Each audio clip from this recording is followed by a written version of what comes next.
Hello, everyone. Welcome to Talk Aria, your easy English podcast for beginners. I'm Aria, and I'm very happy you're here with us today. And I'm Jack. Hi, friends. If you're listening right now, you're already doing something good for your English. You're learning, you're improving, and you're moving forward step by step. Yes, exactly. And don't forget, if you enjoy today's episode, please subscribe and click like.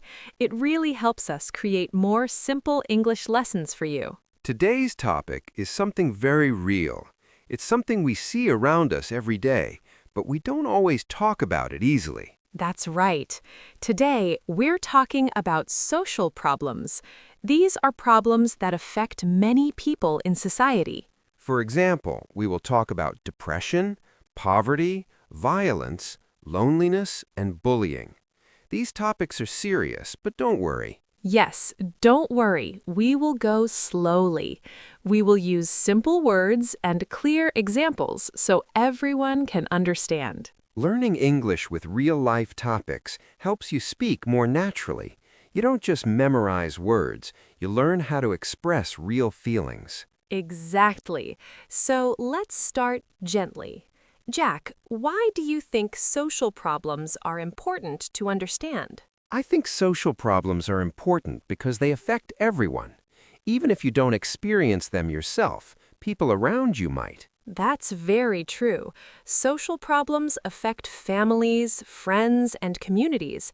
And when you can talk about them in English, you can understand the news better. You can also understand conversations and even your own emotions more clearly. Let's talk about depression and sadness first. Many people feel sad or lonely, but they don't always talk about it. Yes, sometimes people don't know how to explain their feelings in English. So, Aria, what's a simple way to ask someone if they are okay? A very simple and kind question is, "Are you okay?" That's perfect. You can also say, "How are you feeling today?" Or, "Is everything all right?" These questions show care and concern. They are small sentences, but they are very powerful. And if someone wants to explain their feelings, they can say simple things like, "I feel sad. I feel tired all the time. I don't feel like doing anything." Yes, these sentences are easy but very honest. And how can a friend respond, Jack? A friend can say, "I'm here for you. You are not alone. I understand. It's okay to feel this way." That kind of response can really help someone feel supported and safe. Now, let's move to another serious topic, poverty. Aria, how can we explain poverty in simple words? Poverty means not having enough money or resources to live comfortably. It can mean not having enough food, clothes, or a safe home. Yes, people can talk about poverty like this. Many families don't have enough food. Some children can't go to school because they don't have money. Or you can say, people struggle to pay for their homes or health care. In conversations, we can also ask polite and caring questions. For example, how can we help people who are poor? Are there programs to support families in need? Talking about social problems in English helps us become more aware. It also helps us become kinder and more understanding people. Exactly.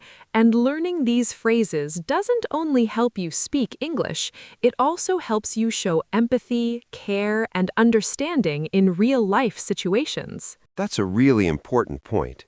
English is not just about words, it's also about how we treat people. Now, let's talk about another difficult topic, violence.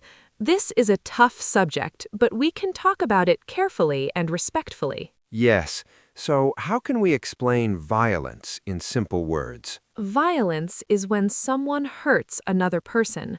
This can be physical hurt, like hitting, or emotional hurt, like threats or bullying. We can talk about it using simple sentences. For example, there is a lot of violence in some neighborhoods. Or we can say some children are scared of violence at home or at school. And we can also talk about solutions by saying we should try to stop violence and help victims. If we are talking to someone who is personally affected, we should use very gentle language. Yes, we can ask simple, caring questions like, "Are you safe? Do you need help?" And we can say supportive sentences such as, "It's not your fault. You're not alone." These phrases may seem simple, but they're very powerful. Exactly. And you can see now we're not just learning vocabulary, we're learning how to use English in real life situations. Situations where empathy, understanding, and careful words really matter. This kind of English is very different from classroom English. Yes, here you're actually helping someone. You're asking questions, listening, and sharing thoughts naturally. Now, let's do a small practice together. Imagine you meet a friend who looks sad. What would you say? I could say, "Hey, you seem a little down. How are you feeling?" That sounds very natural. And the friend might reply, "I'm feeling sad today. Work was hard, and I feel tired." Then I could respond, "I understand. Do you want to talk about it?" Or, "I'm here if you need me." Perfect. And notice how simple this conversation is. Even beginner learners can practice this at home. You can practice with a friend, a family member, or even alone. Let's imagine another situation, a community meeting about poverty. You might ask questions like, "How can we help families in need?" Or, are there volunteer programs to support children? And if someone shares a difficult story, you can show that you're listening. You can say, "I see. Really? That's hard." Or, "I understand." These small phrases make conversations feel real and human. Sometimes people also talk about violence in the news or at school.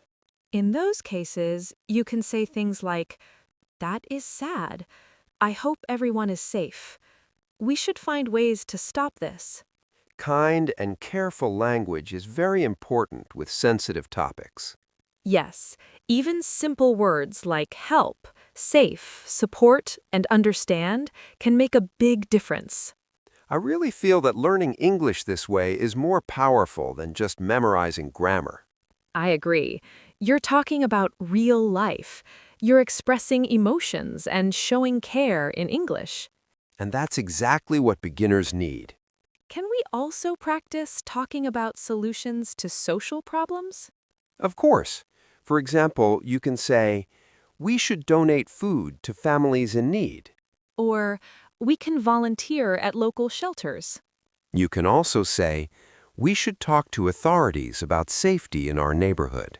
These sentences help your English and also build confidence. Yes, real-life English is about communication and action. I think we've covered a lot today. We talked about depression, poverty, and violence. And we learned how to show care, empathy, and understanding in English. But this is only the beginning. Yes. And remember, friends, please don't worry about making mistakes. Every small sentence matters. That's right.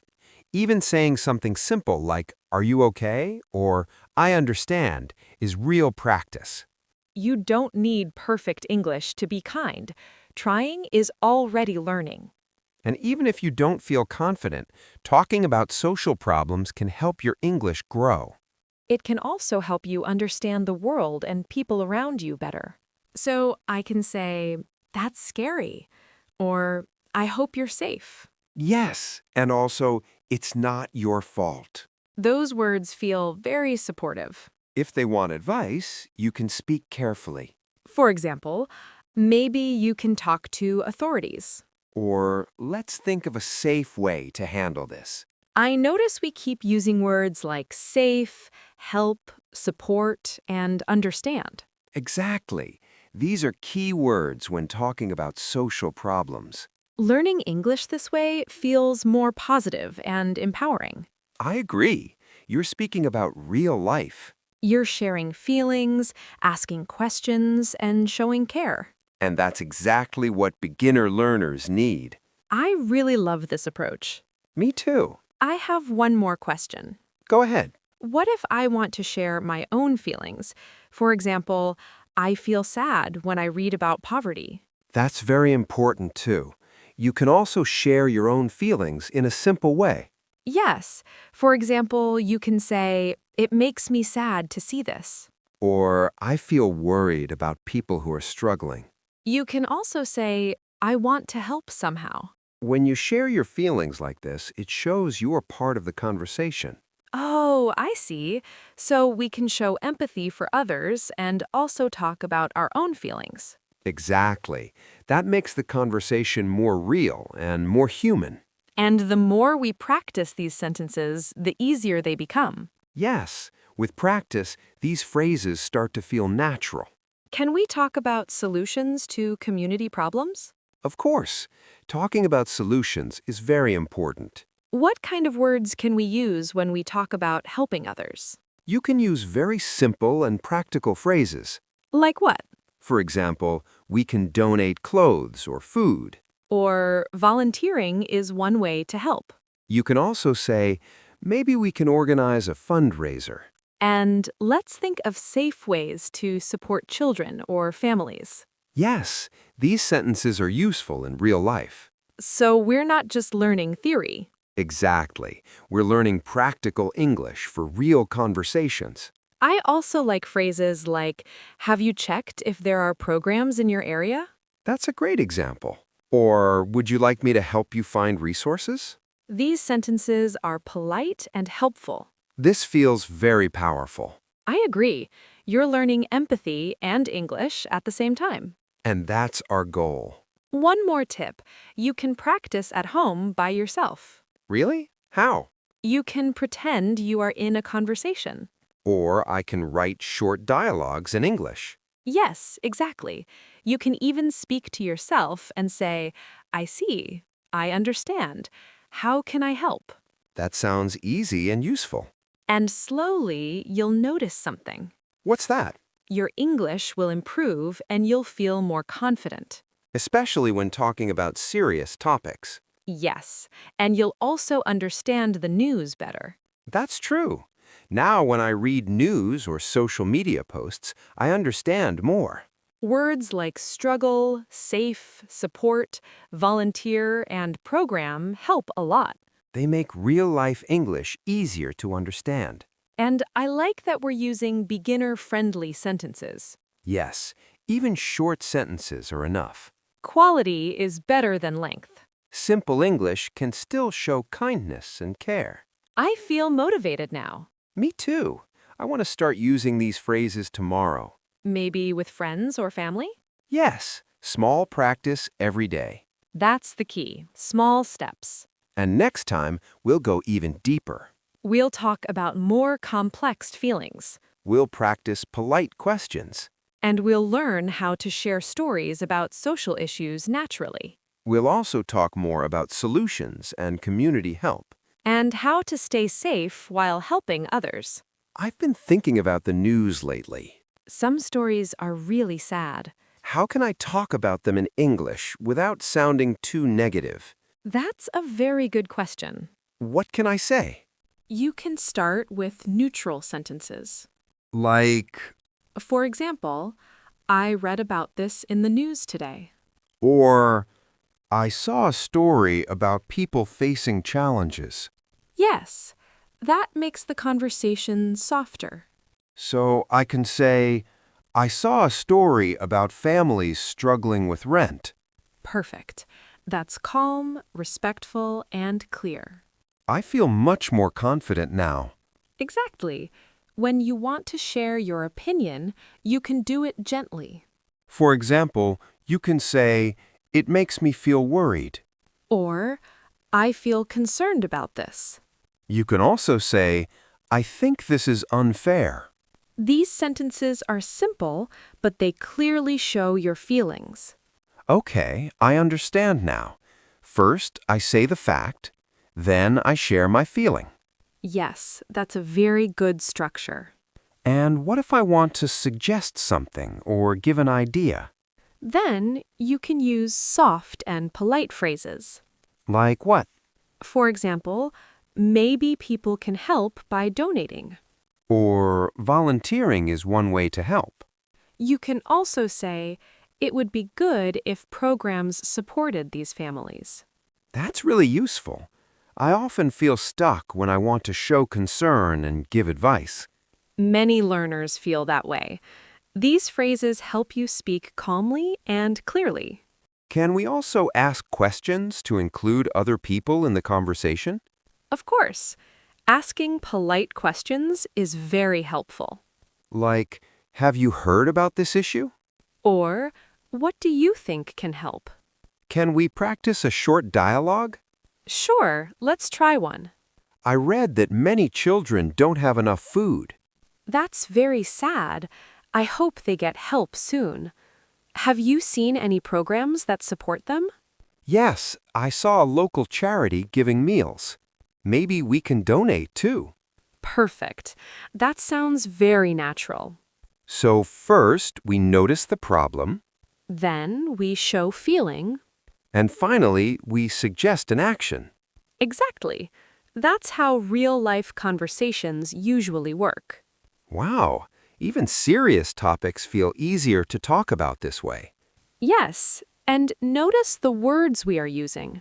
Words like sad, hope, help, support, maybe, and can. These are gentle words, but they are very powerful. Sometimes people get angry when talking about violence or poverty. How can we stay polite? That's a great question. Always try to use calm and neutral language. So I should avoid strong or blaming words. Yes. Avoid sentences like, you should do this, or they are wrong. What can I say instead? You can say, I think there are ways to improve this. Or maybe we can find solutions together. You can also say, it's a difficult situation. That feels much safer and more respectful. Exactly. It shows you are thinking carefully and kindly. What about sensitive topics like depression? You can use very gentle phrases. Like, For example, I understand this is hard. or it must be difficult for them. You can also say, I hope they get support. What if I want to share something personal, like I've felt worried about my friend's struggles? Yes, that's okay. Sharing personal experiences makes conversations more real. How can I say it simply? You can say, I've noticed that some friends struggle financially. Or I felt concerned when I saw my neighbor upset. That's perfect. So I'm mixing empathy and my own experience. Exactly. That makes your English sound natural and honest. And it's safe English. Yes, you're not giving strong advice. You're just sharing thoughts and feelings. Can we talk about small actions people can take in the community? Of course. You can say, we could organize a local drive. Or volunteering is very helpful. You can also say, small things can make a difference. Or even raising awareness online can help. Exactly. I like that. I can also say maybe we can support families by helping with school supplies. That's a great example. The words are simple, but the meaning is strong. Yes, beginner-friendly English can still be powerful. Sometimes I feel overwhelmed when I hear about so many problems. How can I talk about stress or concern in English? You can speak very naturally. For example, I feel worried about this. Or it's stressful to see these issues. You can also say, I hope people find solutions soon. Or it makes me feel anxious, but I want to help. Yes, short phrases are very helpful. They are easy to remember and you can practice them every day. Exactly. Daily practice makes a big difference. And remember, listening is just as important as speaking. Yes, when someone shares a problem, you don't need many words. You can respond with something like, I see. Really? That must be difficult. I hope things get better. Those sentences show care and respect. I'm noticing a clear pattern now. Me too. What pattern do you see? First, we observe the situation. Then we share a feeling. After that, we suggest support or solution. And we always use gentle and polite words. Most importantly, we listen. Yes, that's a perfect structure for real-life conversations about social problems. I feel more confident now. Even if I make mistakes, these phrases help me sound polite and natural. Exactly. Mistakes are part of learning. Practicing every day is the key. You can practice with friends or family. Or you can role play at home by yourself. I want to remember the most important phrases. Can we summarize a few? Sure, let's do that. I saw a story about this. I feel concerned. I feel worried. I'm here if you want to talk. It must be difficult. Maybe we can help. Have you seen any programs that support this? Even small help makes a difference. These phrases are very useful. Yes, I can use them in many situations. Depression, poverty, violence. Even small community problems. Using these phrases every day builds confidence. It also improves English and builds empathy. I feel motivated now. I want to try these phrases with my friends tomorrow. That's wonderful, Jack. Real progress comes from real practice. I feel like I'm not just learning English. I'm learning how to communicate and care at the same time. Yes, that's the beauty of learning English through real life. After practicing these phrases, I don't feel lost anymore. Even serious topics feel possible to talk about now. Yes, and the key is balance. You can talk about problems. But also share hope and solutions. That makes conversations positive and meaningful. I like that idea. So, even when we talk about poverty or violence, We can be empathetic and constructive. and we can always start small. Even one question or one idea to help is enough. Sometimes I still worry I might say the wrong thing. That's very normal. Beginners worry about that a lot. Just remember, soft words help. Polite phrases help. Showing care always helps. That makes your English safe and respectful. I think I really understand now. Use phrases like, I feel concerned, or it must be difficult. Maybe we can help. Have you seen any support programs? And when someone shares their story, Listening words matter too. I see. Really? That must be hard. I hope it gets better. I also realized something important. What's that? Even small actions matter. Sharing awareness online. Donating a little. Or volunteering when possible. These small actions can change lives. English is a tool. But empathy and attitude give it meaning. I feel inspired. Me too. Talking about social problems is not just about English. Exactly. And friends listening, you can start practicing these phrases today. Yes, you can talk to your family. You can talk to your friends. Or you can even talk to yourself. You can role play different situations at home. I feel confident now. That's great to hear. I want to try these phrases in real conversations. Even small sentences are enough at the beginning. Yes, I'll start small and grow slowly. That's the best way, Jack. Practice plus empathy equals confident English. I love that formula. It's simple but very powerful. And friends, please remember, it's okay to make mistakes. Every mistake teaches you something new. Yes, even if you stumble, keep speaking. Talking about real issues helps you grow, You grow as an English speaker. and also as a person. Today, I feel like I learned more than just English words. Me too. I learned how to care How to listen. and how to respond kindly. That's wonderful. And friends listening, that's the bonus of this episode. You're learning language and life skills together. I'm going to start practicing tomorrow. I can't wait to share my thoughts politely and naturally. Every small sentence you use builds confidence. And every kind phrase builds empathy.